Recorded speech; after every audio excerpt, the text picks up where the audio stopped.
Ladies and gentlemen, thank you for joining us here today. My name is Chris Moriarty Marks.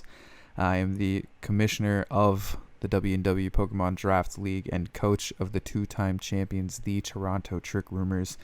And I am joined here today by two of my colleagues to take a look at the Season 7 Draft Review. Gentlemen, why don't you introduce yourselves?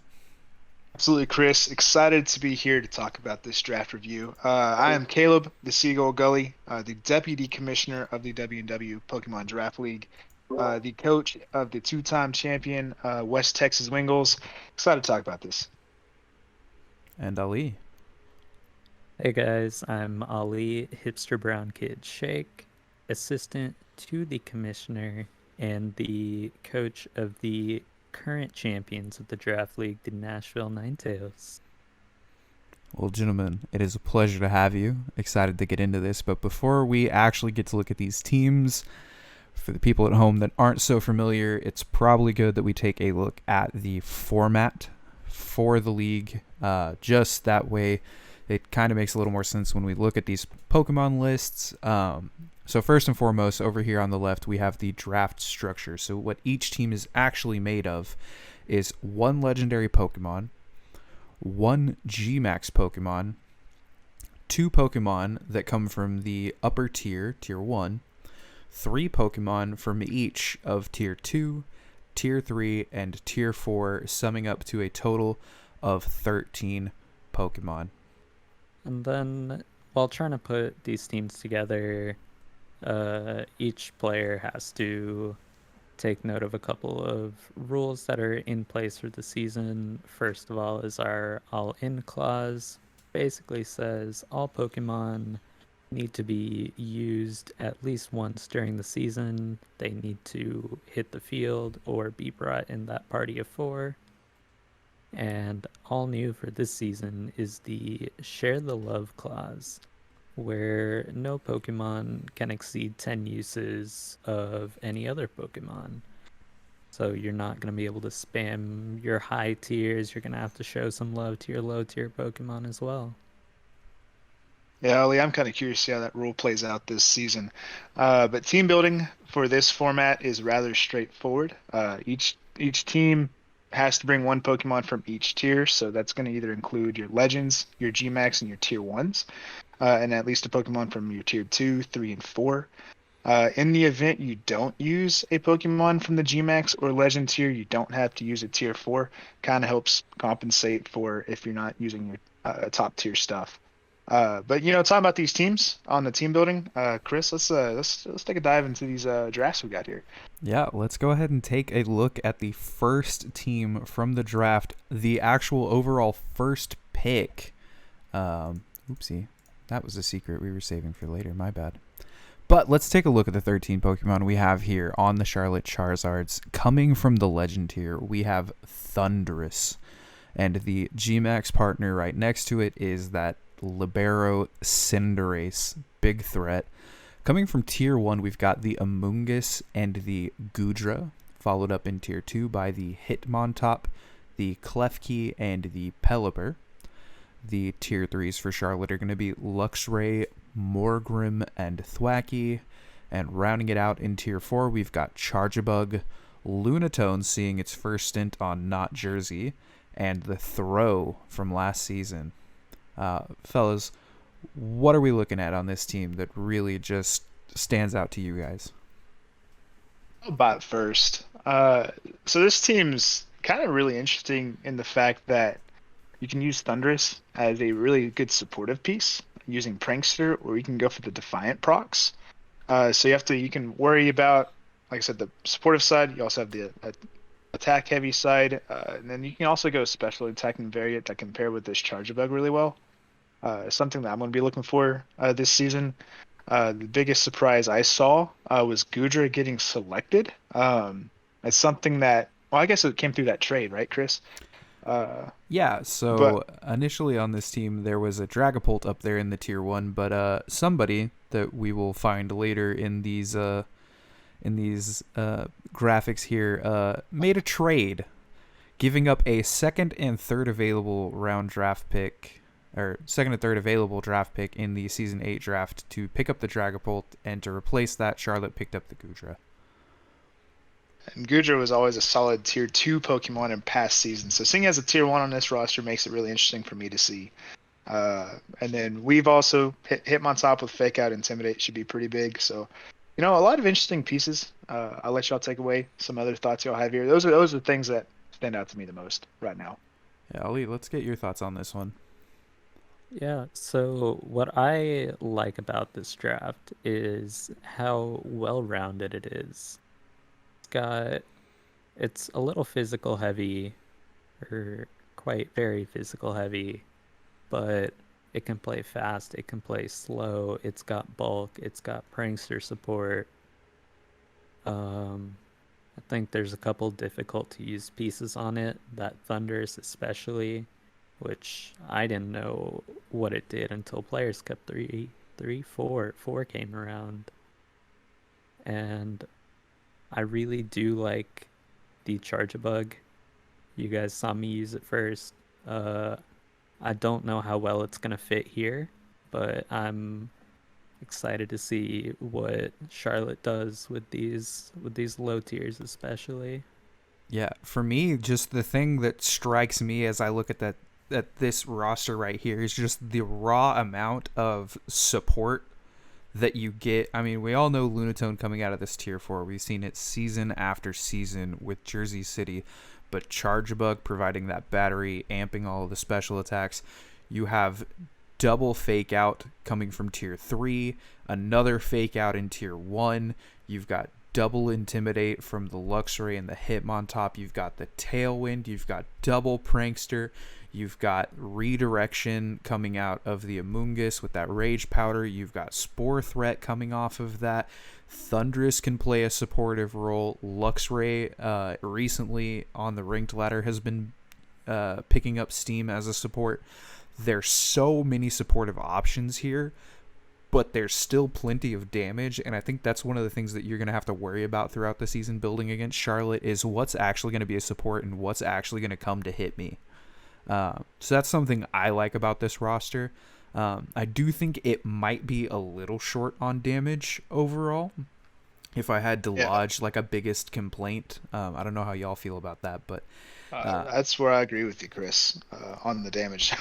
Yeah, just because great supportive pieces, like you're saying, but outside of Thundurus, Cinderace, and then Goodra, I mean, we know Hitmontop with close combat can do some damage, but Guts, Luxray, and Throw feel like that's your next step. Although we've discussed Pelipper a little bit in the past, but that's the main thing is the Achilles heel is will they be able to do enough damage? It might be outlast you with screens from Glefki and stuff, but that's the big thing that I have against this team right now. That seems entirely fair. Ollie, your thoughts on the damage discussion? I agree. It's fairly low damage. You don't see a lot of those like hyper carry Pokemon you see on ranked teams or even other draft teams, but I think some of these Pokemon can put out surprising amounts of damage.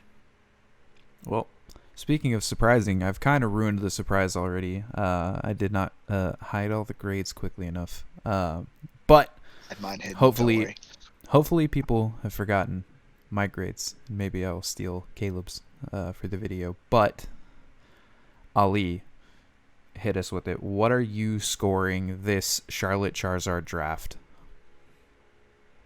I'd give the Charlotte draft a B+. It's got its strong pieces. It's well-rounded.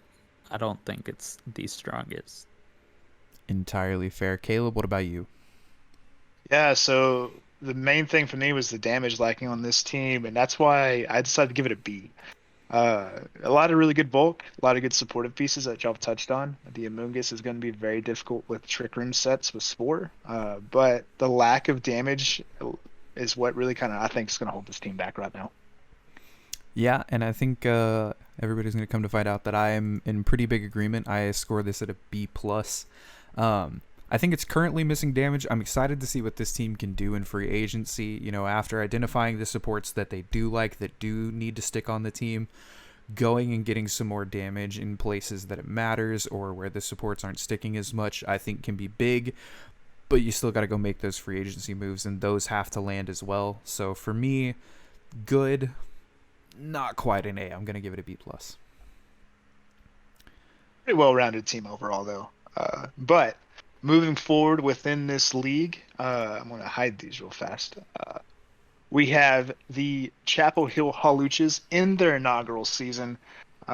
They are going to be an interesting team to watch throughout this season, I think, as they grow. But from the G-Max tier, they got the Urshifu Rapid Strike. And from their Legend tier, the Regieleki. In Tier 1, they have the Togekiss and Crocodile. Alakazam, who recently got demoted from Tier 1 to Tier 2, is on this squad as a Tier 2. Same with Dragalge and Magnezone. The Galarian Mr. Mime, Shiinotic, and Turtonator, all from Tier 3. The Dedede, the Doublade, and the Pukumuku from Tier 4 to round out this squad. What do y'all think about this first draft from this new coach, John, here? I'll pick up the lead on this one. I think it's solid, right? We see a lot of good pieces here. They picked up on a lot of things that the league has identified itself over time. But for me, it also has those like first draft gaps where it looks like, you know, they weren't really sure how much damage to go for, how much support to go for, where to really go for those sorts of things. We see some really good pieces. This Regieleki, this Urshifu, and this Togekiss are massive pickups, but then we see some gaps. Like, I'm not really sure what this Alakazam or Mr. Mime is supposed to do on this team. The Crocodile feels a bit out of place, and having been forced to use this Pukumuku in Season 2, I have no idea why anyone would pick it up of their own free will. Maybe he's got a good plan for it. It's beyond my comprehension, so I'm excited to see it. But I think it's good, especially for a first draft. But it's gonna, with those usage rules in place, I think it's gonna have to make some free agency moves to really step up. What about you, Ali? I like this draft. It's really good for his very first one. My thoughts are it's real top heavy. These, like the Regieleki, the Urshifu, the Togekiss, and Crocodile, one of the Pokemon I like to use. Very, very strong threats, very good standalone pieces. I think the power level kind of weans down a lot going down to the lower tiers. But seeing things like this Galarian Mr. Mime, which I think is a solid counter support with the things it can do. That Turtonator, we've seen it be picked up very often. Not always as a starting mon, but a good piece to round out a draft. A little spoiler, this is the only team lacking a Tailwind, so speed control is gonna be kind of tough here. Sure. Yeah, something about speed control, Lee, though, is this Regieleki. It's going to be the fastest thing in their league. Electroweb support. Yeah, Electroweb support here, I think, is pseudo speed support for this team. Is it as direct as maybe like a Tailwind or a Trick Room or any kind of weather effect? No, but dropping stages down and doing respectable chip damage with Regieleki, even if it's paired with Togekiss, just follow me, and Electrowebbing may not be the best idea, but it's an idea that could work and chip you down while you're not getting much damage to the Regieleki. But something I thought was interesting is this Shiinotic from Tier 3. This thing can be very disruptive. It's not exactly a Mungus, but it does have access to Spore, and it can do a lot of basically heal, take a big hit, heal it all back with various healing moves. It's all about just watching that health bar move back and forth and whittle you down with statuses and dropping your attack with I won't blank on what that healing move is. Strength If up. y'all can, yeah, Strength Sap. Yeah, that's what I Gotcha. was thinking of. And so it could be an interesting supportive piece. It's real slow. Might pair well with the Dragalge, but something on this team that I don't see that pairs with these slower Pokemon like Dragalge, Turtonator, Shiinotic, especially Pukamuku, is there's doesn't seem to be the best Trick Room setter. I know Alakazam gets it, but Alakazam wants to be going fast. So seeing how he works those different speeds is going to be something I'm going to be watching for this season. But picking up two tier ones that drop down to tier two with Magnezone and Alakazam, I thought was nice on his part. I know Magnezone was something I was targeting, so uh, I thought that was a good pickup for him in general. Did really well with getting his Fire Water Grass cores and things like that. So overall, fairly good draft. About as good as you can get, I think, for playing doubles in a draft league for the first time. So Yep. With all that being said, I think it's time to hone in on everybody's favorite part. Let's get those letter grades. Ali, how do you score the Chapel Hills first draft? I give Chapel Hill a solid B. Think they're strong pieces. I don't know how well they're going to work together. I think the team can be improved. So I'm going to stick with a solid B. All right. Caleb, let's hear it. yeah, so I'm giving this team a B minus. And the main thing is, and this is actually in conjunction with the rule set that Ali suggested for this season, it's going to be really hard to see how these lower tier Pokemon get used. I think this team is going to be something that's going to struggle with dealing with the all the love clause, because you're really going to want to use that Regieleki and Togekiss, especially that Togekiss quite a bit as a supportive Pokemon in this team. So I think team building later in the season might become an issue for this team, and it might be something they either got to make free agency moves for, or they might end up dropping games by being predictable. So Yep, entirely fair. And I'm gonna be a little more generous than that. I'm gonna give this a B. I think there's a lot of good individual pieces. For me, where this draft falls flat is it doesn't really come together. There's not a lot of inherent synergy going on, but you've got the completed cores, you've got some kind of speed control, you've got pretty decent speed tiers. And I think you can use that to play against your different opponents. I think this draft can do some big things, so I'm going to give it a B. that's fair. Good overall rounded out draft, I think. I agree. But Ali, why don't you take us into the Jersey City team? All right. So, looking at our favorite wild card, the Jersey City Jirachi, we see a lot of familiar faces, but coming brand new, we see this Latios coming out of the Legend tier, which I'm excited to see. We've got the reliable Rillaboom coming out of the G Max tier. And out of tier 1, freshly promoted, defranchised beast showing up every season is that Vaporeon. Got the Whimsicott coming out of tier 2. We've got that Gigalith. We've got the Halucha, the Mienshao. Then tier 3, we've got our Golurk, our Magmortar, and our Riolu. And tier 4, we've got couple of new pieces. We've got Grapploct, we've got the Ninjask, and the Rhydon. So originally this draft had a couple different tier 3 pieces where they had a Selgor and a Palisand, which is a strat we've seen a couple times in previous seasons. But yeah, so our Golurk and our Riolu are the replacements for those two drop Pokemon. And so overall thoughts on this, we've seen a lot of these pieces before, whether they've been on Jersey City previously. I know I see a lot of pieces that I've used. Probably one of my signatures, that Mienshao from the last season. The 100% flinch rate Halucha Rock Slide coming in big. Yeah. He Oh, said, "I don't yeah. want to play that anymore," is what he said.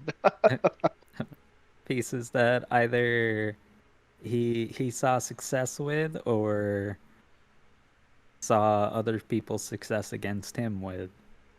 But I mean, there's some solid pieces. There's some pretty good standalones. There's some things we'll see for the first time. There's some things we'll see again and again. Why don't you guys take us a little bit deeper into this? Yeah, the first thing that sticks out to me is that there's just a lot of weird typing going on here. We see Firewater Grass Core.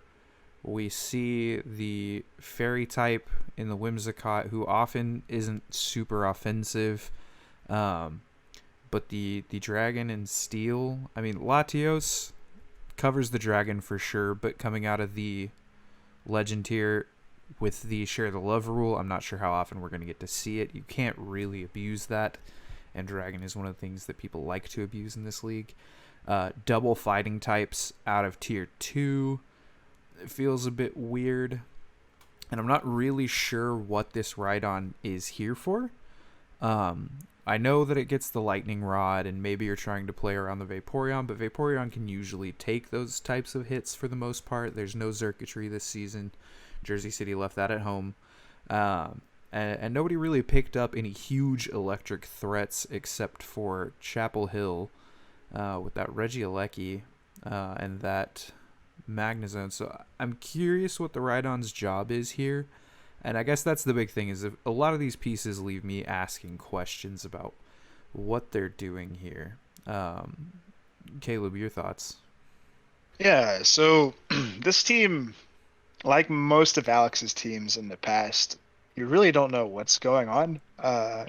Looks like it's going to be a Vaporeon carry for this team for the most part.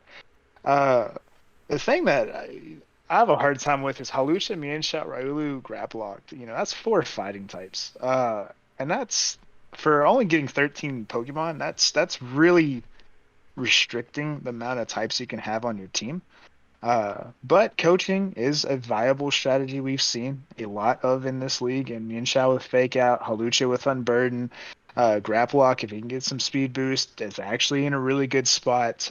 Riolu does a lot of different things with Prankster if it stays on the roster. But Rillaboom, we do know how strong Rillaboom is. Matter of fact, it's been so good that we've seen Blacky picked up on previous teams just throughout the league and past seasons. And so Rillaboom with grassy terrain, it can be a really good Dynamax candidate here. So that kind of gives me the season 1 vibes of how Jersey City played a lot. But Latios with Soldew actually gets respectable damage. So I think, paired with Whimsicott with Soldew and Tailwind and Fake Tear support, it can actually do significant amount of damage. The problem is we're going to see the issue with that Share the Love rule, that it's probably going to get used a lot. And then you're going to have to not use it, or make some other moves throughout the team to kind of compensate for that. But I do have a ghost type with Golurk, so maybe there's some ally switch stuff there. Don't know all the sets completely, but Gigalith being a weather setter for this team doesn't really synergize with anything but the Rhydon. But Rhydon with Eviolite can get the same defenses as Repudiator, which is important to note. So it could be a tier 4 carry. I know, Ali, you like seeing tier 4 carries, so there may be something there that we don't know. But also, just having generic weather control could be beneficial. So kind of not really sure what's all going on here, but we'll see what happens. Basically, when we play him, but most likely not a lot of status shenanigans this time around, which I'm thankful for. I think we all are. But Ali, unless you have anything to add, I think it's time to get to those letter grades. I think we've covered pretty much everything. So letter grades wise, I think this is one of the weaker drafts we've seen. The pieces are a little out of place. But I mean, our friendly wild card likes to show us what he can do with out of place pieces. But just looking at it, I give this draft a C+. Entirely fair. Caleb, Yeah. what about you? Yeah, basically, I got a C plus for this draft as well.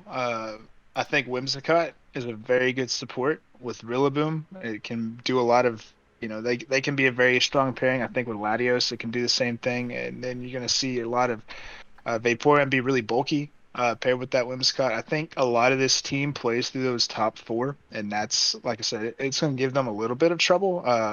This is going to need some free agency work to get to probably contending on paper.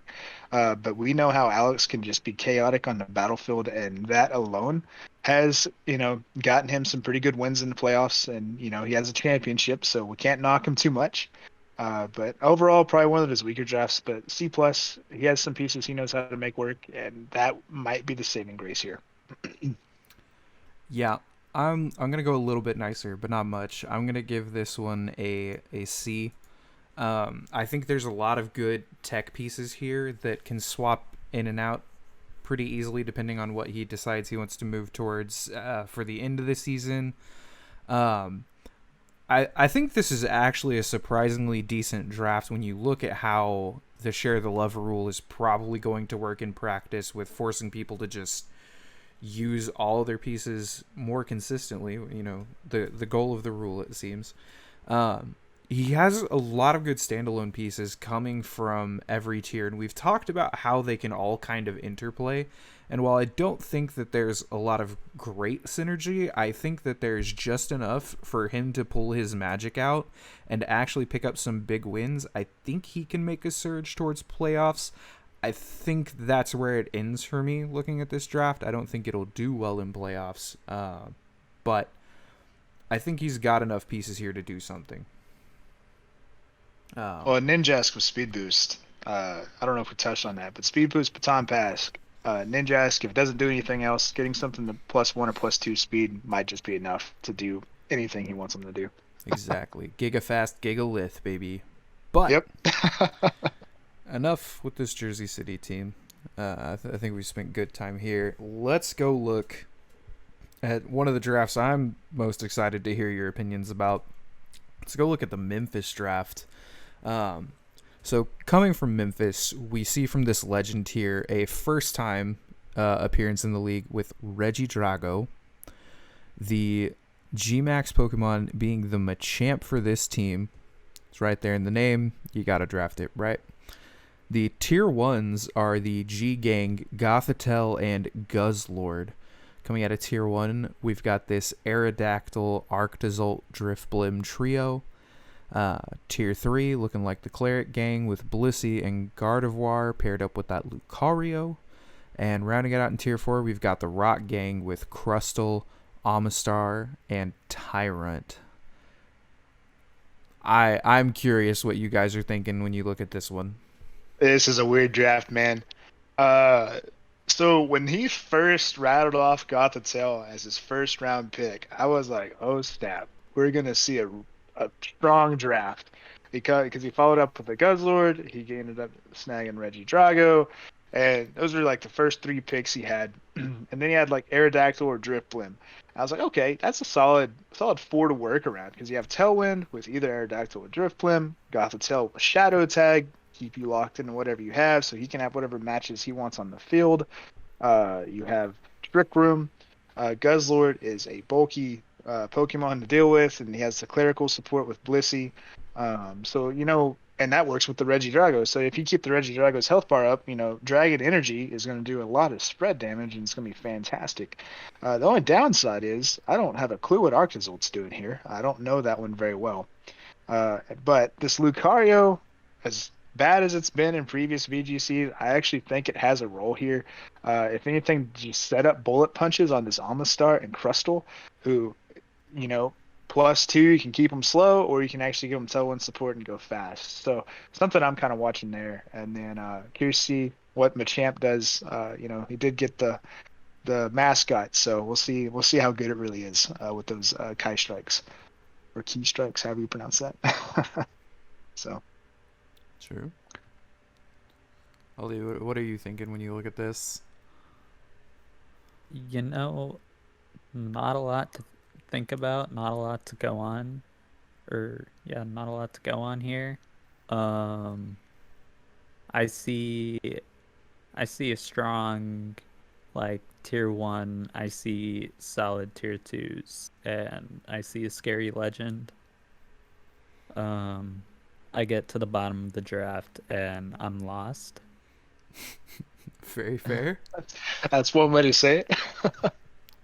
I think there's a lot of strong support coming out of tier three, and I think like especially this Lucario, that's where it's gonna shine. Um, and then there's the Gardevoir, which we've all bashed on for quite a bit until Charlotte showed us it's actually a decent Pokemon. True. Yeah. Um, They Ain't did my real words good on with that it. one. yeah. And similar to Jersey, I see a lot of out of place pieces, and which is usually okay for strong standalones like the Guzzlord. But when they're kind of like weaker standalone pieces, I think they need something to go with. And you guys know how big I've been on like drafting in duos. Mm-hmm. Yeah, for me, the biggest thing looking at this is you just have so many shared weaknesses across tiers and even throughout tiers that it kind of feels a little bit easy to prep against. Maybe that's part of Lucario's job here is when I look at this team, the first thing I see is, hey man, Ice, Ground, and Fairy look fantastic. If I got those three things, I'm not super worried about what he's bringing because that's most of what I need to beat this team. And he's obviously got some good pieces here. He's got speed control with Double Tailwind in Tier 2. He's got the Gothitelle that can set Trick Room. The Gardevoir can do the same, although it's a bit faster. But the Machamp, I have no idea. I mean, I get that it's the mascot. The Tyrant, out of all the Tier 4s you could pick, Tyrant? I mean, if he sweeps me with Tyrant, he can have my first round pick next season. Yeah, that's kind of where if that Tyrant does something, I will be so impressed that I don't care that I lost to it. I will happily come back on stream, on a video, and say, hey, everybody, I'm a big dum-dum. I think this Tyrant's got to go, which, I mean, it's nice to just know where your free agency moves need to come from sometimes. That's half the battle is figuring that out. But I look at this team and I see a pretty easy week in terms of prep. And it can definitely do stuff. There's definitely ways that this team can win, but they feel pretty centralized, and thanks to that share the love clause that we keep talking about that's new this season, you can't just bank on those in every series and swap out your tech pieces. You're going to have to actually use all of these Pokemon, and some of these Pokemon don't really strike me as usable here.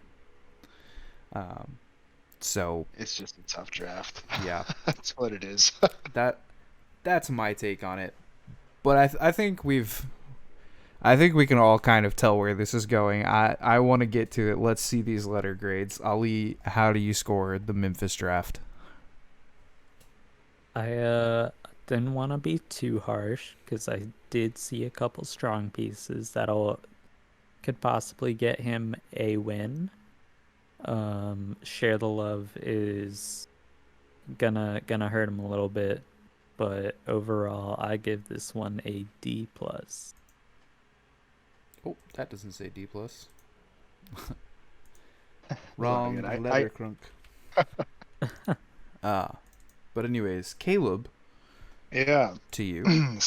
So, I think I was a little kinder for once with my letter grade compared to y'all. I gave this draft a C. It realistically is probably not a C, but he did achieve his draft day goal by drafting a whole team of shinies. So, props to him for doing that. Uh, is there anything else that you can get out of that? No, but he's going to be looking good every week. That's all I can say. Yeah, you can respect the drip all you want, but I'm gonna give it a D plus for drip. And it doesn't really matter how hard you drip if you just get bonked. And unfortunately, I think that's a lot of what this team's going to do in its current state. I look forward to seeing what happens in free agency for this team. I do think this draft is absolutely salvageable. There are a lot of really good pieces here to do stuff with. But yeah, the common weaknesses, the lack of just like sheer offense anywhere on the team, is kind of what holds me back from wanting to give this a passing grade. Well, you do get 10 free agency moves, so that should solve some problems if they go that route. But with all that being said, Ali, your team is on the chopping block now. So you went out and you drafted from the legendary tier Reggie Gigas and then Colossal as your G-Max. From tier 1, you have your franchised Pokemon Primarina, sticking around for a couple seasons with the Galarian Weezing. From tier 2, you have your Haxorus back from season 2, Umbreon as well, and Volcarona. From tier 3, you have Archeops, you have Cantonian Dugtrio, and Galvantula. You stole the tier 4 Cottony that you've not liked seeing on everybody else's teams, but decided, hey, I'm finally going to use that. Grabbed Gulley and Quillfish as well from tier 4. Overall, really, really interesting draft. I want to see what you think here, Chris, before we get all these thoughts here on his own draft. Yeah, the first thing that draws my eye is this Colossal. As resident Colossal player in the league, I know how hard of a piece this is to actually wield. My Players Cup teams and several of my ranked teams have featured this Pokemon to great success and much difficulty. And, one of the nice things about playing it in the ranked setting is that not every team is going to be built and prepared to handle the Colossal. And I think in a draft league scenario where your opponent knows that's something they have to be ready for and ready to deal with, and there's not a whole bunch of other stuff that they're having to really focus on answering, that makes it significantly more difficult to use. But one of the nice things that makes it a bit more usable is that Regigigas. Switching the offensive types on your two biggest threats, one being physical and one being special, especially with that Primarina doubling down on the heavy special attackers, I think sets up a very weird scenario for people to try and prep against, and it's something I'm not super looking forward to doing. But I think there's a lot of difficult to use pieces here, but there are absolutely some good pieces here as well. And I'm just interested to see exactly what was going through Ali's head, but unfortunately, gentlemen, I'm going to have to step away for a moment. Okay, not a problem. Ali, do you mind if I want to talk a little bit about your team before I get your input from it? Just because I want to see, before I get, what your perspective was, I want to see if I had any ideas right. But like one of the things that this team is really scary about is Weezing. Turning off abilities really benefits this team. It doesn't really benefit anybody else in the league. So something that you have to play against, and us being divisional opponents, makes this something that it's going to be a headache to game plan for. But really, that top half with Regigigas, Weezing, Primarina, and then Umbreon's a really good supportive Pokemon. And just shutting down and tanking and absorbing hits. Those are going to be a really solid core of 4. You've played against the Volcarona, and so as somebody who's used Volcarona, I think this will be a good Pokemon for you. But Archeops being a really good Tailwind setter. Dugtrio does a lot of really weird things. I like that Pokemon. It's always something I look at every year, or every season, I should say. Galvantula with your speed control and Compound Eyes can be really solid. The fact that the thing I like about this team, though, and something that you've always done really well, is you get a lot of value out of your lower tier Pokemon. I've used Cottony a lot in the past. We both know that it is Whimsicott light. You just don't get Tailwind, but you get a lot of everything else, and you still get Prankster. So extremely valuable tier 4.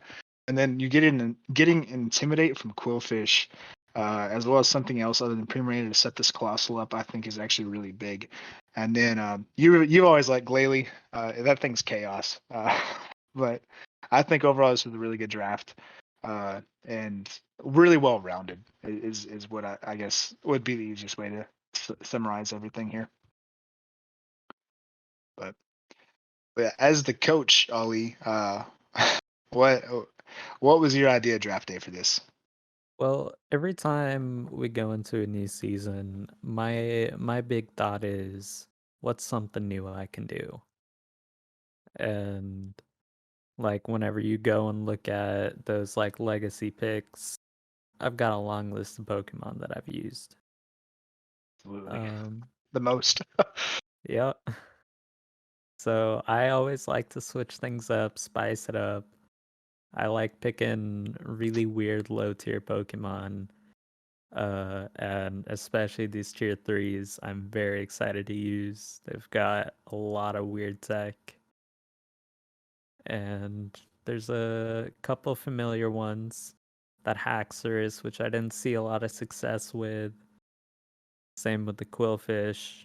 And then our favorite, my little ace, my Primarina, Yep. who causes a lot of problems. So hard to deal with.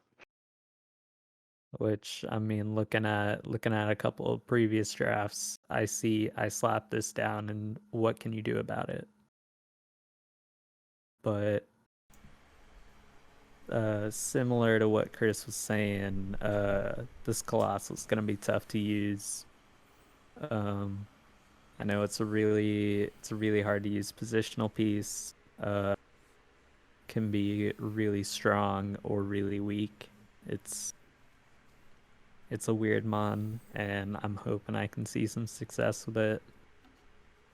But I think one of my favorite parts is this Regigigas, just because of like the sheer terror it brings if you can get it rolling. Absolutely It's terrifying. horrifying. It's terrifying, dude. When you selected it, I was like, oh, we're actually going to deal with it this season. Because I guess this is the second season with restricteds, but no one was like, nah, we're not going to do that. But Ali, being the master of drafting in duos, said, I'll take that, and I'll even get Colossal. So good luck dealing with both of these two, that when they're paired with the right partners, they will rip through teams and not bat an eye doing it. Yeah. Luckily for us, he implemented this new rule where he can't spam those. Where he played himself by doing that.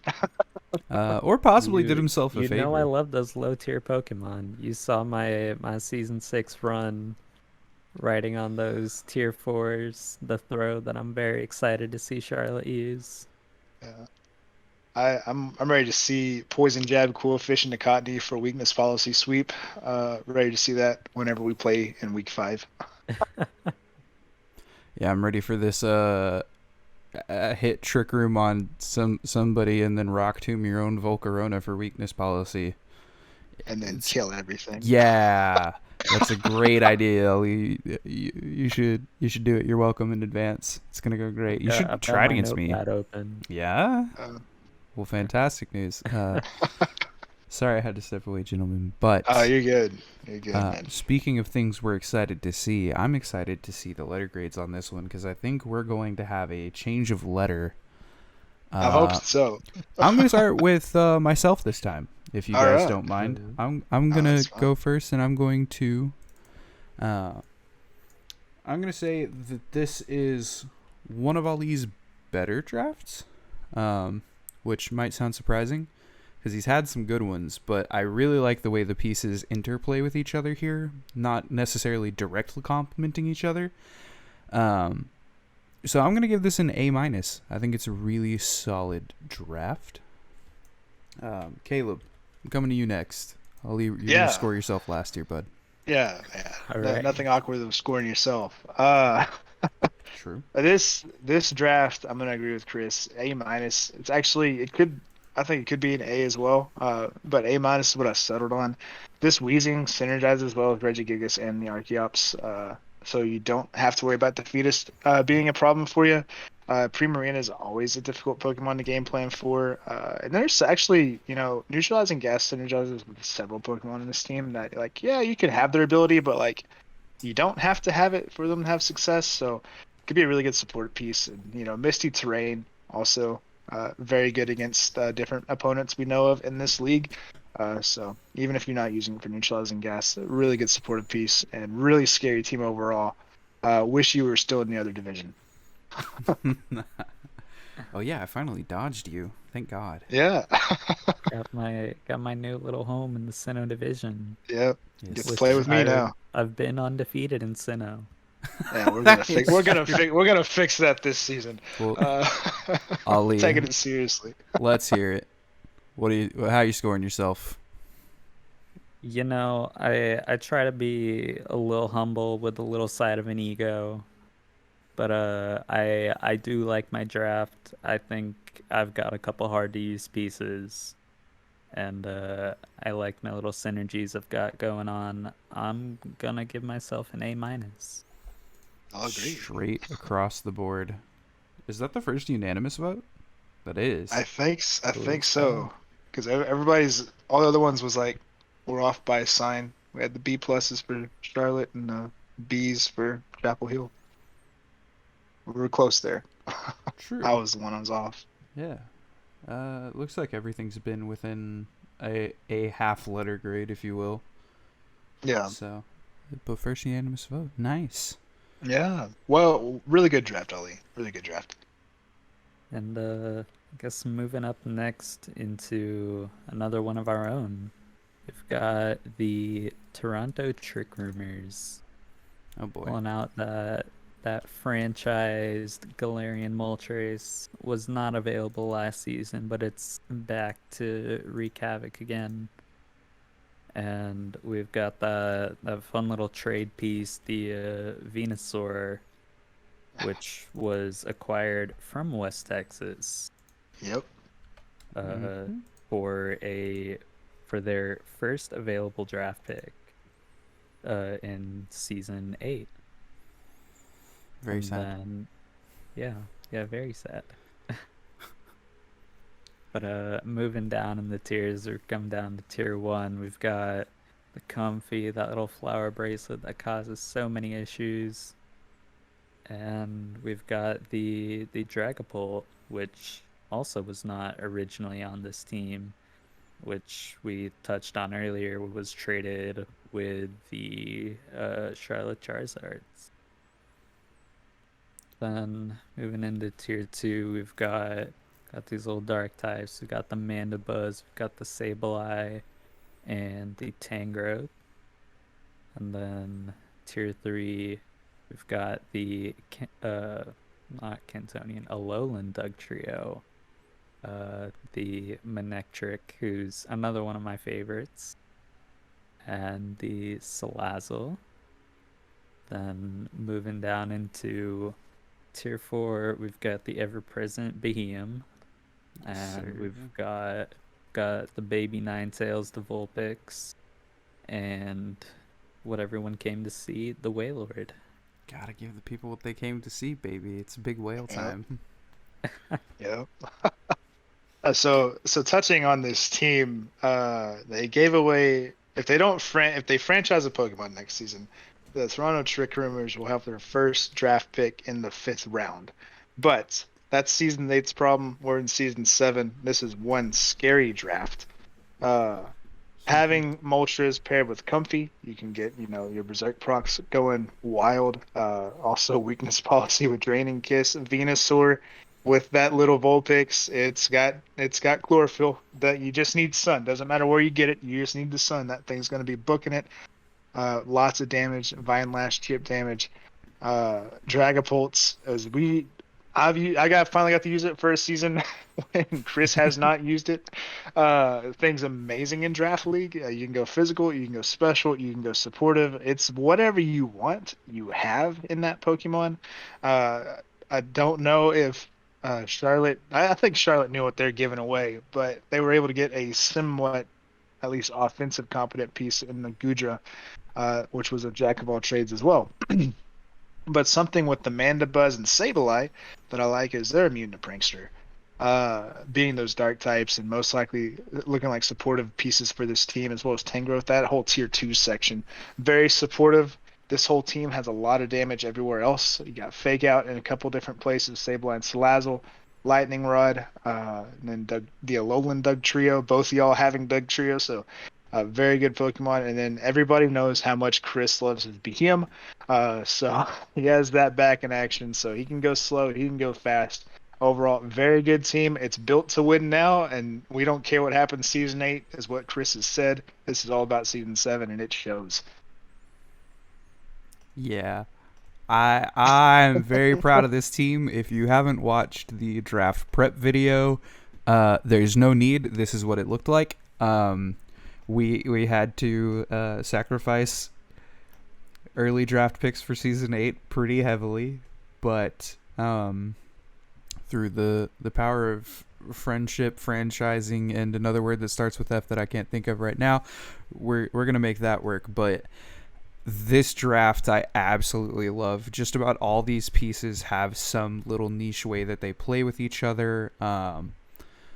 There's absolutely wonderful supports coming out of every tier. That was one of the big things that I wanted, was to get a support from every tier, and I've got really high damage output from a lot of this team, especially coming out of some weird places. This Mandibuzz is actually capable of putting out some big damage in some scenarios that I'm prepared for. This Tangrowth can do a lot. It also gets that chlorophyll, so you might have to watch out for that. You guys don't know. I do. You don't. But a lot of pieces that play well in the sun, a lot of pieces that play well out of the sun, and a lot of pieces that are going to keep people guessing in team preview, not just in team building. And I think that's what I really like about this team the most, is that I can be super versatile with it, and I can use these low tiers really well to play into that new share the love rule. We all know I love Dynamaxing Wailord. It's a staple, man. It has to happen at least once this season. Gotta give people what they came to see, man. Yeah. So, Ali, you actually get to play this team this season. What do you think when you look at this thing, man? So, it scares me. There's a lot of pieces we've seen before, and we know quite a bit about what they do. You have to be afraid of that Moltres. Venusaur likes to play a couple different ways. These tier 2s are often really big nuisances. This Doug Trio, and doing my own research on Doug Trio to pick up my Cantonian Doug Trio. For some reason, I still don't know what it's supposed to do, and that's what scares me. It's a good Pokemon. It was something that if I didn't have already my tier 3s fleshed out, it was something that I've looked at. It's a good pick. Both y'all did give it to Doug Trios. Yeah.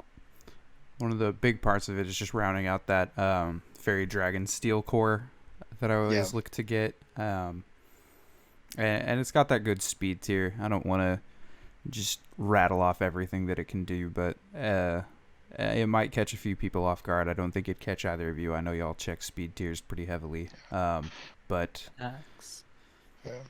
We'll break down everybody else's teams and all the ins and outs, but we'll leave all the secrets for our own as much as we can. Exactly. Well, and we don't know. We admitted several times that we don't know what several of the pieces on the other teams are there for, but excited to find out. I know what these pieces do, and I'm very excited for all of you to have to find out. Sad Ali's not in my division anymore, as much as I'm scared to face that Regigigas. If I had a team to do it with, this looks like a pretty good one. Yeah. Yeah, this once. Yeah. Yep. That's the downside to our now basically round robin season. We used to play each other twice a season. Now it's down to one, but it's going to be a great matchup every time we all get to play each other. So I'm always excited for those. Yep. But hey, And let's grade ourselves. Or you grade yourself, Chris, on this, or we'll oh, go with somebody else first. I mean, I can grade me first if you really want me to. Um, It's up I to you. I gave myself an A. I got everything I went into the draft looking for. I think I've got a lot of good support. I think I've got a lot of good damage. I think my damage and support come pretty much out of everywhere. Tier 2 is a bit support heavy, but definitely going to be able to use all three of them to do very different supportive jobs, keep people on their toes. I think this is a team that absolutely looks like it can go pick up the title this season, and for that reason, I'm going to give it A. Caleb, you're next. Let's hear it. Yeah. All right. I was like, who wants to go next? I'll go next. So I was able to get a little bit of the background information on this team because of the pre-draft trade talks. I gave this team an A+. Since I gave away the Venusaur for next season's basically second round pick, since I expect him to franchise the Galarian Moltres. But Venusaur, very good Gmax Pokemon. Dragapult's extremely versatile. I was the person who used Comfy a ton prior to this season. That thing's amazing. One of the best Sting supports in the whole league. It's a tier 1 for a reason. It's worthwhile to pick up as a tier 1. This team has the damage. It has the support. It doesn't have to carry from the top. It has pieces in the middle and in the lower tiers that can carry. We've seen Behem literally win a playoff series a couple seasons ago on its own. So, like, this team, very well-rounded, just like all these. I just think the only difference here is this team just has a whole lot of damage and a whole lot of support that's just going to make it hard to get to that damage is the hardest part about dealing with this team, and I could deal with it week 1. So I'm excited for that. A little yeah. bit. I'm actually kind of not excited, but I am. Ali, let's hear it. Roast me. Not a lot of roasting to be done. A little bit of What are you talking about? This team sucks. Yeah, that's what A+ means. But yeah, I mean, it's a spooky looking team. I've got a few ideas on what it's supposed to do. I'm not looking forward to seeing it. A little bit of personal bias, but our matches have always been crazy mental battle going into and during that match. Stupid sand damage. I'm never letting it go. Damage. Never letting it go. Comes down to the craziest of Calyx. But yeah, I think it's a very strong draft. I'm giving it an A+. All right. Yay. Yep. Something like that, and you sure hope you win it. You at least gave yourself the position pieces to do it. So yeah. well Now done. I just have to not play bad. That's the theory. But talking about good drafts, I think we're about to look at another one. All right. The West Texas Wingulls. That's me. Oh. Yeah, I was kidding. This draft sucks. It's pretty terrible. I mean, just look at it. I mean, your legend is Tapu Fini, one of the most used ranked Pokemon. Charizard, one of the most, infamously used Gmaxes. The first big Gmax that caught everybody's eye. Thank you, Pokemon Co. And then coming out of Tier 1, we've got this franchised Incineroar. We've got this Kingdra, the Swift Swim legend. It's not actually a legend, but it might as well be. We've got in Tier 2 the Escavalier, the Leopard, and the Serena. Coming out of Tier 3, we have the Heliolisk and the Sigilyph alongside this Toxicroak. And to round the team out, several interesting pieces. We have Audino, Seeking, which does not get multiple abilities when it's not on the Toronto Trick Roomers, I'll have you know, and Togekiss. But what are your thoughts on this team? So I see another very strong draft. I see a lot of Pokemon that want to play around the weather.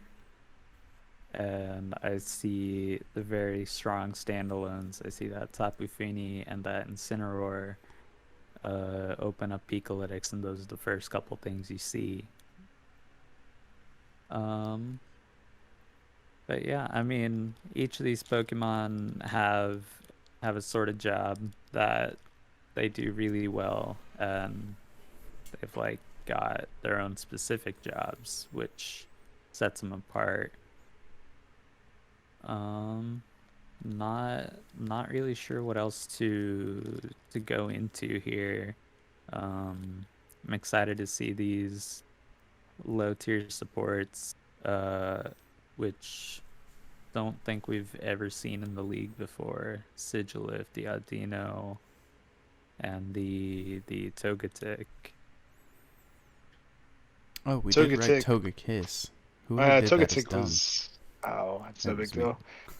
I think I used Togetic for a week, a couple seasons back, Season 3, was it? something like that. Yeah. Yeah, it was when I had Drampa and Aromatisse and stuff Yeah, I like don't that. want to Yeah. remember that season. Thank you. Hey, that was championship season. I like that team. Y'all didn't know what I was doing that season. You won, so I was happy. Yeah. But I'm going to butt in and give some of my Go for thoughts it. on this team, if you don't mind, Caleb, before we let you fill us in on Oh, the down low. uh, One of the most horrifying things about this is just how good this team looks in so many different turn one scenarios. You've got this Incineroar and Leapard that can come out and do just about anything they want to. You can almost never predict exactly what those sets are going to be. You've got this Tapu Fini Serena combo that can come out and basically give you Psychic and Misty Terrain at the same time. Serena blocking those priority attacks, and Tapu Fini stopping any of that status nonsense. As the team with double go to sleep grass types, I'm a little sad.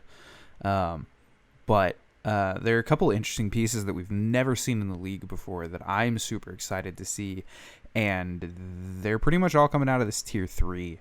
The Heliolisk, we've never seen. It's a Pokemon that I've looked at a few times. I'm excited to see somebody actually try and make use of it.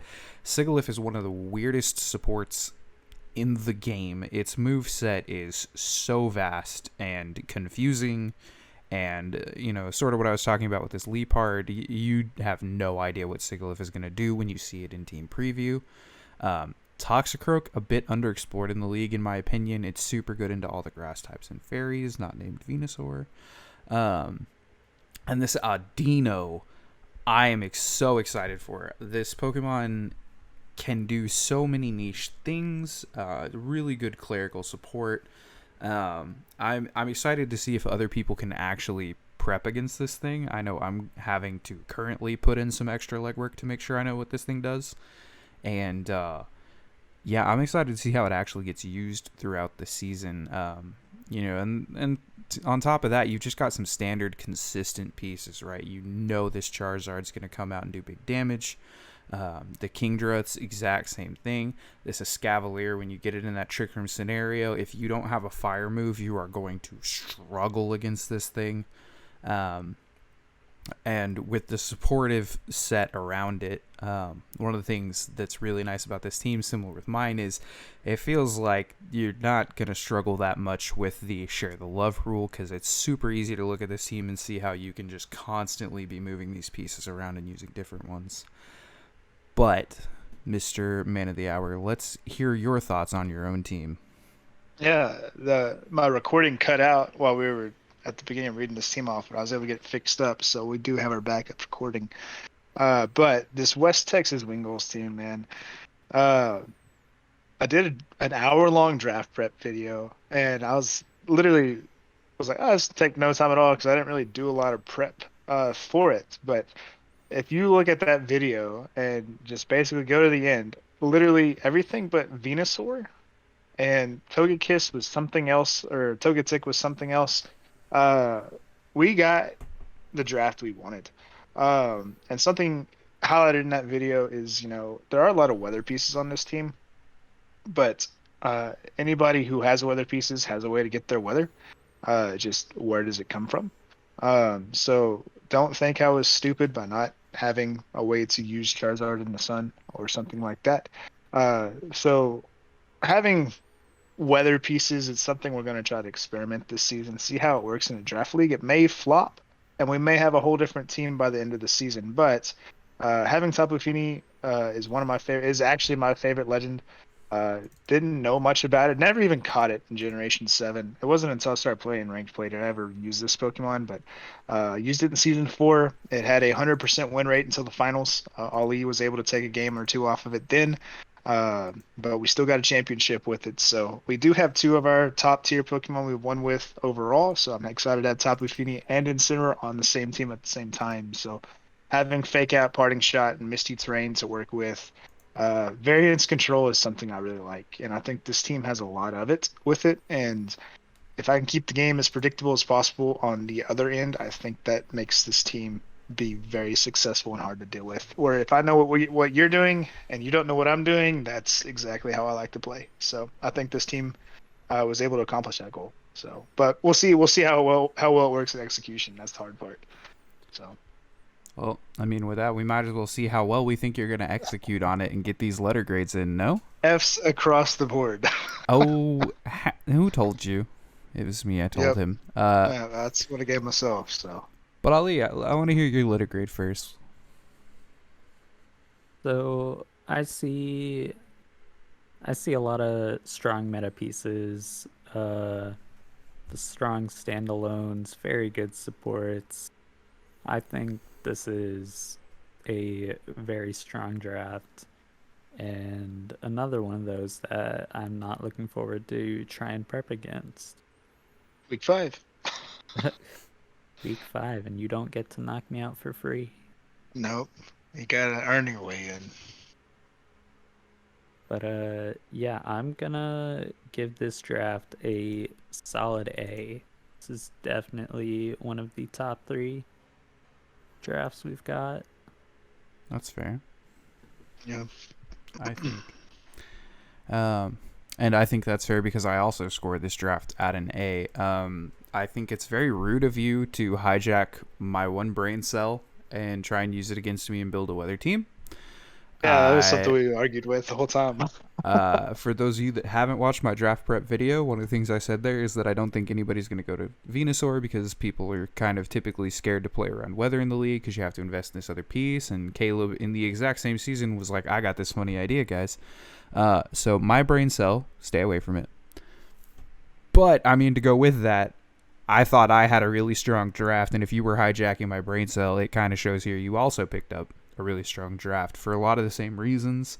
There's good supports everywhere. There's pretty good damage everywhere. There's tons of playing around the weathers, which I think is the nice thing here is that that's plural. And so I think that provides another chaotic element that people aren't necessarily going to know how to prep against, and it's going to kind of result in some not free wins, but easier wins where your opponent just guessed the wrong weather game plan. And for those reasons, I think I'm going to lock in this A. Well, I appreciate that. Something with this team, I gave myself an A for this as well. A for effort, basically. But this team, against you two, y'all gonna know y'all's homework with this stuff. So that's what against the 3 of us who we've routinely finished all in the top 3. I don't know how successful it'll be. I think you can catch some of the newer players off guard and stuff like that. Throwing Sigilyph at them and have them figure out what the heck it's going to do. Is it Tailwind? Is it Trick Room? Or is it Gravity? Is going to be something that I think should hopefully get us in the top 3 playoff positioning. And basically, once we have a decent playoff position, I think that's kind of the goal. And then just shape the team out to whoever you think will be playing in the playoffs is kind of how I've typically done my seasons, and I think this team's almost no different in that regard. So, but with all that being said, we got one team left to cover. It is the nemesis of the Nashville Ninetales, the Zambia Zebstrikas. Took a season off in season 7. They joined our league in season 6. If I got that no, season 5. We just finished season 6. I took season 6 off, and now we're playing season 7. So They're back in the league, excited. They did a lot of homework, is what they've said. They're excited to be back in the league.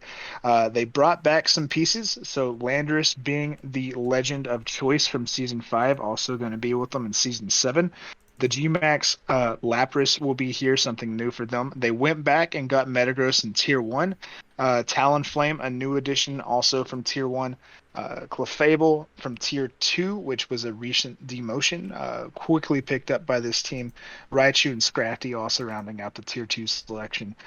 Tier 3s, we see Jinx again for this team. They used them back in Season 5.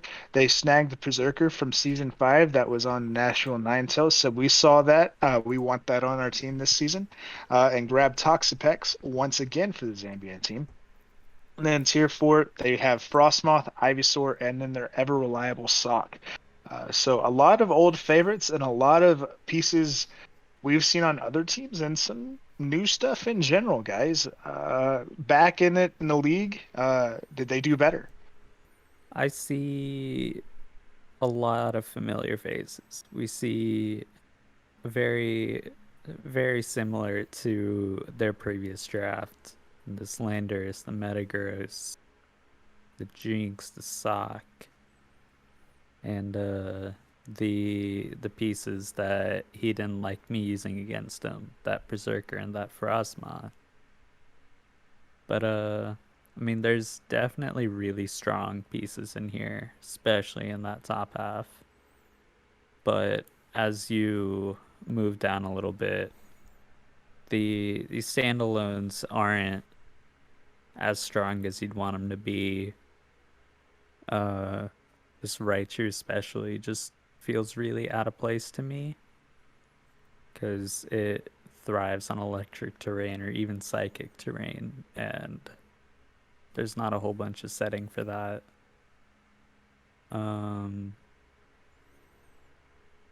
This Toxapex, I'm excited to see him use. I've always liked that Pokemon, but competitively it has not really got its chance to shine. And the Scrafty, I'm also very excited to see him use. It's always been a real wild Pokemon, and I want to see what he can do with it. But yeah, that's about all I've got for this for now. Well, something I'm surprised you left me to talk about is these upper hat, literally the S tier and tier 1 pairings. You being the infamous picking in pairs guy, this combo of Talonflame Landorus and the combo of Lapras Metagross are both absolutely horrifying top ends to have to deal with. With the share the love rule, not going to be able to spam them, but if you can alternate them and keep everything else's uses up, those are going to be problems, right? Just getting that immediate tailwind up for Landorus to just max and go crazy. Not a lot of huge ice type coverage in the league, and the teams that have it are going to be absolutely afraid of instead him going for this Lapras Metagross combo, never knowing which one's going to Dynamax. Lapras being able to Dynamax, use that Gmax Resonance, and set that Aurora Veil for Metagross to sit behind. We know how hard it is to get rid of him. And in either case, this Clefable, which just got demoted, can come out and start doing the redirection. It's like the Clefairy, but a little bit more damage. I do have some qualms with this draft, but I think I'm a little more keen on it than perhaps y'all are. This Ivysaur, I think, is a really interesting tech piece on this team that makes a lot of sense for me. Shame that it's doubling on the poison type, but with Eviolite coming out of that back end, this is something you're not going to want to focus on hitting when you're playing against this team, and it gets a lot of the supportive moves that Venusaurs like to run, namely that Sleep Powder. And if you ignore it, this thing can and will cause problems for you. This team is built to be able to do some pretty nasty toxic stalling. There are a couple of hanging pieces that I'm just not sure about, right? Like this Raichu that's already been brought up. Not really sure what it's doing here other than, just being an electric type. And the Berserker is cool. Doubling fake out in tier 3 is kind of nice, but it doesn't feel super necessary. You've already got a really strong steel type. So I think it's pretty solid. I think there's some things about it that I would like to do differently, but overall, definitely an improved draft coming out of Goodwin and the Zebstricas. Caleb, what do you think? Yeah, so this team, I was talking to him because he did the draft at my house. I was like, "Hey, what are you taking with that second overall pick?" He's like, "Oh, he was talking to stuff," and I was like, "Yeah, so you're going Landers?" He's like, "Yeah, that's what I'm doing." I was like, "I don't blame you. It's really good piece. It's something he can probably use. He liked the Max it previously, so Max Airstreams, Max Quakes, a lot of Rockfall. So Landorus, very strong attacker. And I think, paired with that talent flame like you're talking about, give it the speed control that it kind of lacks when it goes Ethereum form. Clefable with redirection, so it can do a sword stance set a lot easier. But Lapras here, I kind of like the Lapras. We talked about that G-Max resonance, but like Lapras is one of the premier ice types. So it being paired with the Landers, might scare away some stuff. I mean, Ice Shard and things like that in Landorus, or just Ice Beam in general, cause problems for Landorus. But not having to deal with maybe one of the better ice types that would be okay with being maxed in front of it, kind of deal. And we saw him have success with Metagross, one of his big series wins against the Charlotte Charizards when they came into the league in the same season. Metagross going big in that series, something that really good to build around. You got Trick Room sets you can run with it, where you can be faster. You have the Tailwind support. But the thing I'm really interested in seeing is, where does Scrafty kind of fall with this team? Because he has Fake Out, he has Intimidate. It has really good supportive move pools that you can run with it, where it's just dropping your stats over and over and over. And it's just, will he be able to utilize it that way? Because a lot of the top 4 Pokemon here, you're not going to want to focus away from. So Scrafty might be able to get in, some snarls if you're special attacking heavy, or just close combat chip damage. We all know what that does, especially with Sock. So this team, has some good pieces. Not sure exactly where this Jinx is going to fall in here. Same with the Berserker, and that Raichu's a question mark. But, a lot better draft this time around, but still needs some improvement, I think, in the middle. Otherwise, it's going to be really top heavy, and that's going to cause problems later on. So That's fair. Well, I think you boys know what time it is. It's grade time, right? It's time for the last batch of grades. Let's do it. Let's go backwards this time. I'm feeling frisky. Right. I'm going to go first. I'm giving this a B-. That might be generous, but I really like what happened in the top half here. I think there's some underexplored strategies, and if he can play this toxic stall game out, if he can use these fake outs, he can get those protects, he can get behind those screens from the Lapras, this bottom half becomes surprisingly usable in a lot of weird ways. And for that reason, I think it will be difficult to do, but if we're grading it on the 13 Pokemon I'm looking at, I think this is a B-. I think you can absolutely do some things with this, and I'm excited to see if Goodwin's ready to step up to the plate and deliver on that. Caleb. Yeah, so might have been a little harsh with my grade initially, but I'm going to stick with it. Originally gave this draft a C, and that was because it felt like it was very, very top 4 centralized or centric. With Clefable and Scrafty kind of being, and Sock being the other parts to support that. I think that will help early on in the season. I think late in the season, it's going to have to figure out what to do with that Raichu slot, what to do with that Jinx potentially. Ivysaur, I think, can be a really good piece potentially. I'm not exactly sure if it's going to get utilized correctly, though. But Frostmoth, Ollie, you're more familiar with that. It does have Tailwind if you want something slower. I think the carry pieces that build around are there. I just don't think exactly all the pieces to fully support this team are there. But if he pilots it the way you're talking, Chris, I think this can easily be a B plus or a B to B minus draft. I just might be thinking more of the gameplay side than the actual Pokemon I'm seeing here, and that might be my fault grading. So. Which is fair. I mean, it's hard to remove that context. But speaking of removing context, that has nothing to do with getting Ali's grade. Yeah. So I agree. This is definitely a step up from what we've seen in the past. Uh, I I'm just trying to like totally separate the play and the player from this set of 13 that we're looking at. But I see very strong duos, and I know getting that Metagross set up and putting a Berserker right next to it is gonna be real spooky, which is a page you took out of my book.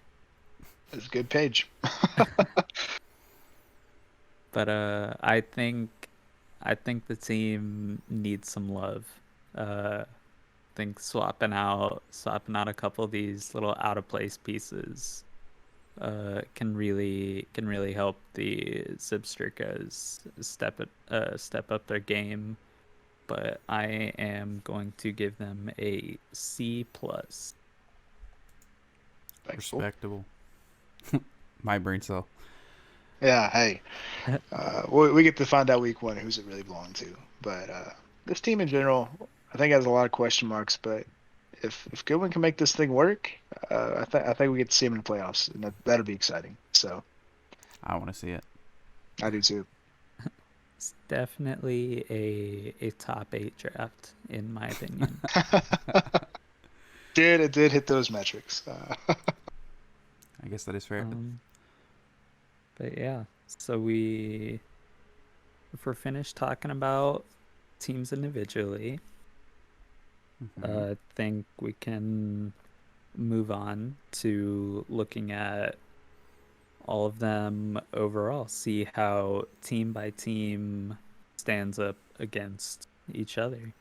There's a lot of Pokemon on this screen right now. Holy cow. Yeah, this being the first season with 8 teams, this is more Pokemon than we've ever seen at 104. We drafted 104 Pokemon, guys. In my draft prep video, I was like, I've got 341 Pokemon on my, like, these are usable list, and this is a third of them. That's absurd. I don't know how many I had on my list. It felt like it was a lot, but it's insane the amount of Pokemon get drafted. We only added 2 teams in this season, and 26 more Pokemon drafted didn't seem like it was going to be that big of a deal, but in context like this, especially on draft day, we talked about how it was the longest draft we have had after the first 2 rounds, I think. So there was a lot more moving pieces and thinking going on this time around, and so the expansion this time around was definitely felt. Yeah. If we're down to get into this, I think I've kind of got my first talking point, and when we look at the way the teams kind of divided themselves in terms of how they got scored, we kind of saw this top 4 arise, and the 4th slot was a little bit less solidified, but it was the 3 of us, championship teams with some recency. Jersey City, no disrespect to their star, but this season was a bit of a wonky draft for them. And instead, Charlotte kind of made it up into that top 4. And looking at those teams, a common theme here is just the well-roundedness of the supports. And one of the things that I'm looking at as I look at all of these teams is how those 4 teams just have absolute support support advantage over these other 4 teams with Chapel Hill, the Zebstrikas, Jersey City, and the Machamps. What are you guys' thoughts on that, on the state of the supports in this league and how they're going to impact the season? Well, the 3 of the top 4 teams you just mentioned are all in the same division. So Sinnoh division is going to be hard. No easy championship or division championship this time around. Congrats on Hoenn. But no, the overall supportive play in doubles, and this is something that every team that this is the 3rd season we've had the Charlotte Charizards, and I think this is the season that they're really a lot of things have clicked, and we'll get to see those play out. And we saw that with the draft. Overall, well-rounded team, a lot of really good supportive Pokemon, bulky team, which is something I think the three of us have in common. Really pays off to be in doubles. You don't always have to be the fastest Pokemon. If you go second and you're going second, and you live all these hits and you do more damage in return every single time, and you win that 1v1 in a sense, like that's all you need to do. And having these supports that enable that with screens on Charlotte's case, you have no abilities with the Ninetales. You have mine, which is, terrain setting, and then whittle you down with Incineroar, and then Chris, you have a lot of different options as well. But like that Tailwind, and then Sableye with Fake Out and all kinds of moves it can run. So like having that support cripple the opposing carries, it really lightens the load for winning a series. And I think, supportive gameplay is something that we've learned in VGC, especially in this draft league. The better supports you have, the better success you have. Honestly, it's almost that simple, weirdly enough. But yeah. Ali. Yeah, so just piggybacking off the support thing, you definitely see the stronger supports coming out of our like alleged top four. The preseason and top four. Yeah. We'll see what happens at the end of the season, though. yeah, but I mean, what a bunch of these other teams are kind of lacking is the like well-roundedness of their supports. Like you see those high tier supports, like you see the Whimsicott and you see the Gothitelle,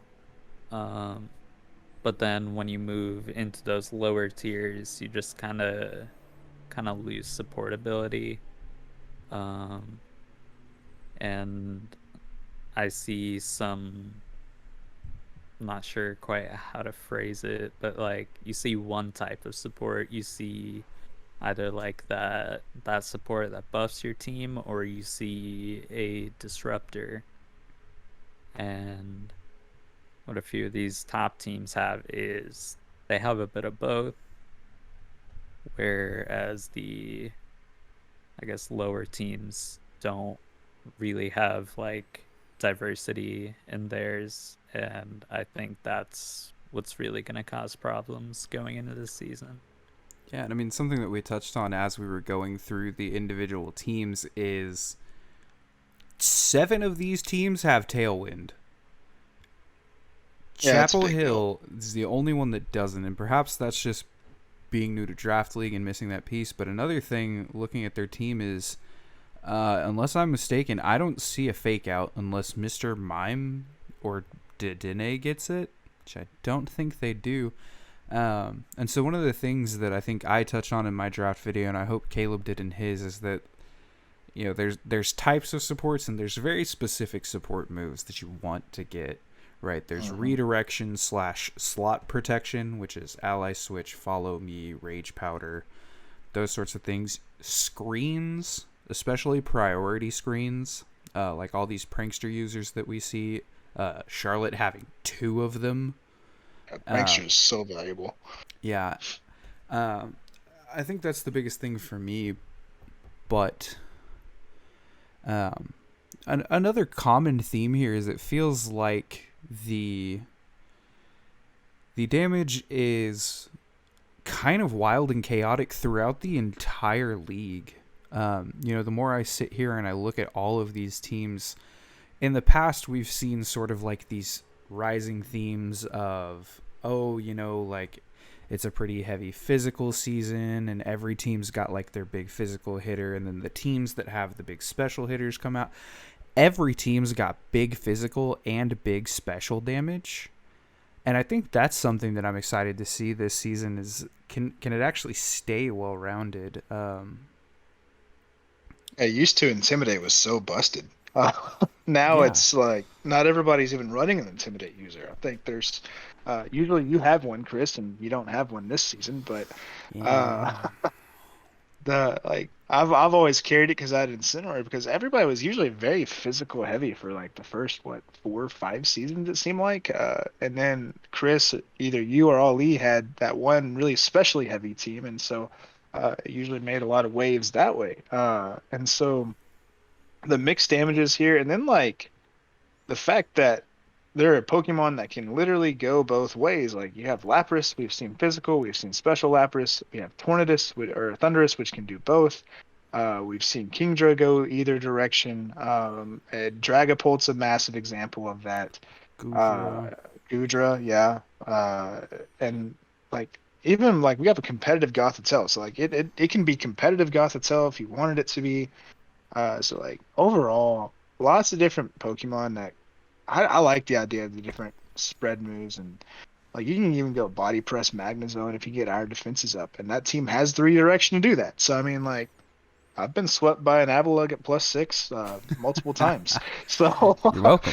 uh, by you and other people in the league. So I mean, like Yeah, but I did you it get the first. defenses up there. Yeah, you did it first, but if you get the defense stat and you can use that body press, like it's just there's sneaky damage in a lot of different places, and we've been taught about what battery charger bug does. I now know what that button does on damage calcs, thanks to Ali, and we'll get to see it again. So overall, it's going to be a good damage season, and it's also going to be really good support play. Protecting your carries is what's going to separate who's going to be top four and who's not. But gentlemen, we've touched Yeah, on we've touched on everything we talked realistically. for a long time. We have, but there's one thing we have left that I want to talk about, and I think we can make this go pretty quick because I know you All guys right. are about as fed up as talking about this as people probably are listening to it. But We've been going on like 2 hours. week one predictions. Let's Oh, go let's ahead get and to it. flip over to that All and right, take let's a look at it. look at what everybody's thinking for week one. First up, Everything's filled out though. Jersey City versus Nashville. Ali, you've got this as a 1-2 favoring yourself. Defend Repeat the that. championship? Is that what's happening here? See, this match has always been wild. It's like there's in the past we've never really seen any team with a clear edge.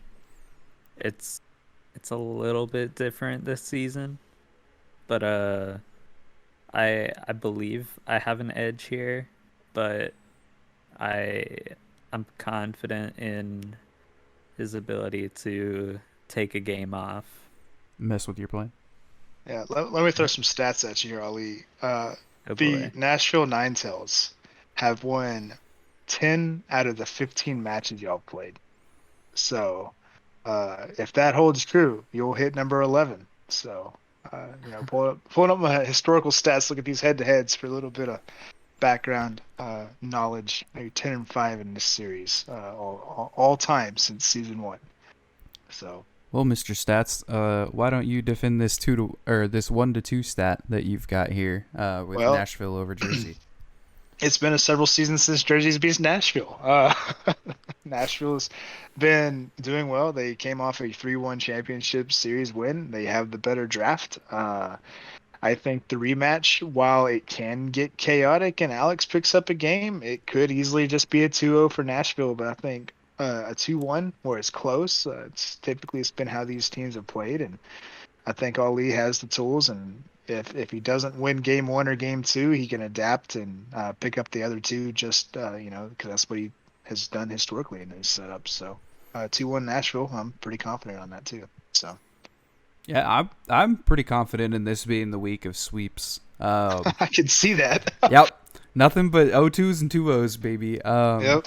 I think Jersey City's playing with a lot of new toys. I think their draft hasn't really settled in yet. And it's not that I don't think the player isn't capable of picking up a win. I don't think that team is going to match up well, especially when, share the love rule has not kicked in to any degree yet. Everybody's got full license to use everything, any quality. I think all of that just heavily favors Nashville. And for that reason, I'm calling this one a 2-0. Well, if there's a series get 2-0'd in, it's non-divisional, which is all what these games are. So that is true.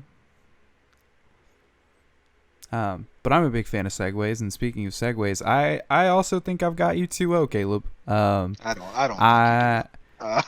You could say that. We'll No, play. realistic. We'll find I think this series will be close. I think you've got a lot of really big tools that I'm scared of going up against. I think I've got a lot of big tools on my side. This being non-divisional makes it a little less incentivized to go all out, but I think, 8-0ing you unofficially in the consolation game last season instead of officially. because we didn't play it. I want to bonk But it you. counts all the same. It's been a while, It has and been. I genuinely think we might be looking at a precursor to what could be the final here in week 1, and I'm coming out to send a message. Well, and I hope you do. I will receive it and send it back to sender. So I say 2-1 in my favor, just because I'm never going to pick somebody to beat me. For one, and two, we've always had very close series historically. Our overall head-to-head does not reflect that, but you have won 2 out of the last 3, so you have that recency for you. But 2 games to 1, I think it'll be close. Even if it's 2-0 one way or the other, realistically, they might be literally red HP 1-0 differentials. So it may be lopsided game score when we play sometimes, but realistically, every series we've played has always been very good. Usually, this is always a very high table oriented game later on in the season, but we're playing it early, so that one loss for whoever has it at the start of the season, it's 1 point, but that 1 point could be the difference in number 1 seed. It has been before. So True. Ali, you've got 2-1 West Texas Wingulls. Explain yourself. yeah, you're not biased at all for this series. See, this one was honestly the hardest to try and make a prediction for.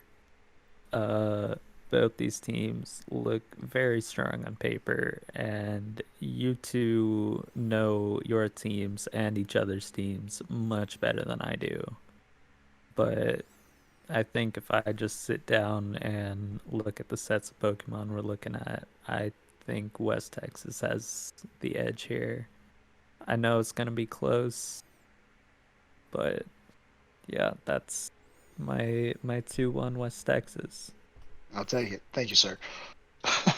Well, series decided, Chris. 2 people said they're going to win, so we don't need to play it. No, you need to come blame me, big boy. Back that shit up.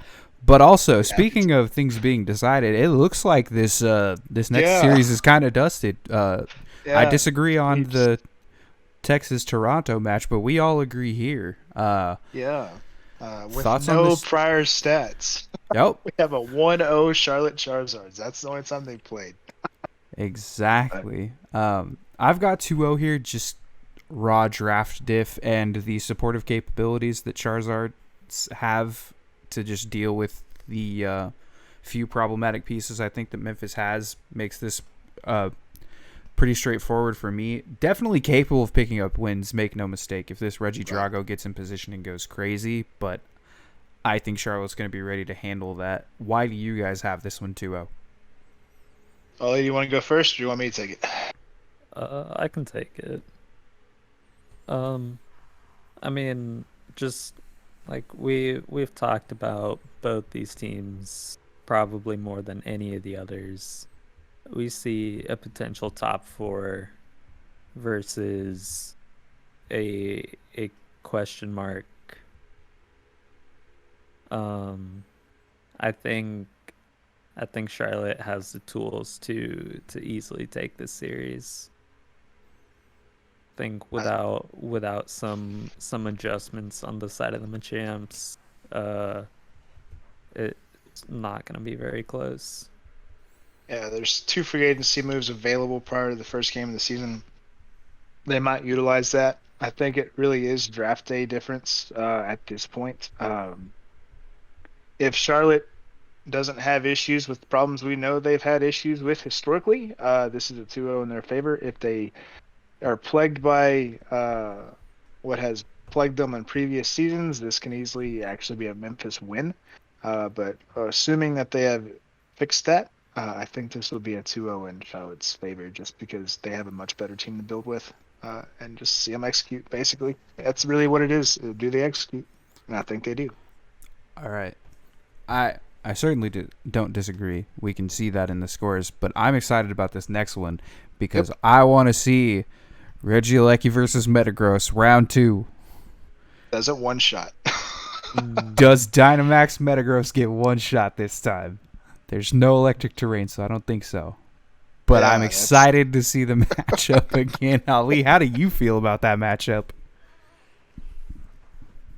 About my matchup when that happened, or this one? Are you excited to see a Regieleki and a Metagross square off again? Is there any PTSD from that? I've kind of gotten over it, but I got my revenge in the finals last season. Finally. Yeah. But yeah, I mean, it's gonna be exciting to see those two powerhouse Pokemon in completely different hands here, and just like all the pieces revolving around these teams. But I think just looking at the current set of 13 for each of them, I think Chapel Hill has a pretty big advantage here. And again, trying to separate the play and the players from their Pokemon, I still think Chapel Hill can take this series 2-0. Yeah, I'm a little different in that statement. I got them at 2-1. Mainly because, you're talking about Regieleki, you talk about Urshifu. I mean, you still have Landorus, you still have Lapras and Metagross, and then those kind of all can, if you get the right positioning, like all three of those can beat each other. It's just who gets where and what Pokemon in the right spot to win the series and win the game. Realistically, I think that's where it comes down to. I think from talking about players, we think that Chapel Hill is a stronger player coming into our league, and so because of that, I think we're leaning that way. That's why I am. I think Chapel Hill takes it 2-1. I think it'll be a Game 3 win, and it might be our only series that goes to 3 games this weekend or next weekend starting off. But it should be an exciting one nonetheless, and it'd be nice to see one new team start off with a winning record for once. So. Very true. I'm really interested in this game for a lot of reasons, but mainly I just want to see how well John comes into the league, how much of a statement he makes, and if he can 2-0 Goodwin, the returning player, the prodigal son finally coming back after a season away. I think we're going to be looking at him to start maybe climbing the ranks and maybe toppling Charlotte as the first to break into that top 4, and I think that's the thing I'm literally the most excited for in this week 1. As much as I look forward to bonking the Wingulls, I'm try. No. There's no try. But I really want to see how well Chapel Hill can come into this league and make a statement about I'm here to play and I'm here to play well, and I may need a warm-up season. I may need to figure out some of this draft stuff, but soon to come trophy. But it's kind of a statement game for both those teams, though. True. One's coming back wanting to prove that they belong, and another one's wanting to say, "Hey, I finally got in. Y'all should have had me sooner," kind of thing. So it's curious to see whose message ultimately comes through. So. Lots to look forward to, a whole lot of season ahead of us. But, Gentlemen, I think it's about time we wrap this up. It is. We've been going on a long time. Yep. Any closing thoughts from either one of you before we say goodbye? Well, the closing thoughts I have is excited for Season 7 to finally get off the ground and going. Fun set of rules, a lot of new teams, a lot of new question marks. It's always fun. New season going forward. So good luck, have fun, everybody. Yeah, Ollie, anything? Yeah, we've got a really experimental season ahead of us here. I'm excited to see how things shake up. New teams, returning teams, new rules. It's gonna be a wild one. Yeah, I'm personally excited to see everybody with a new set of Pokemon in their hands, a new toolkit to run around and play with. But ladies and gentlemen, viewers at home, that's going to do it for us here today. Gentlemen, thank you for stepping in and helping me do this video. And looking forward to bringing everybody some future Draft League Season 7 content. Absolutely. With Thank that, you, Chris. good morning, good evening, whatever it may be. Good night. And we'll see you on the next video.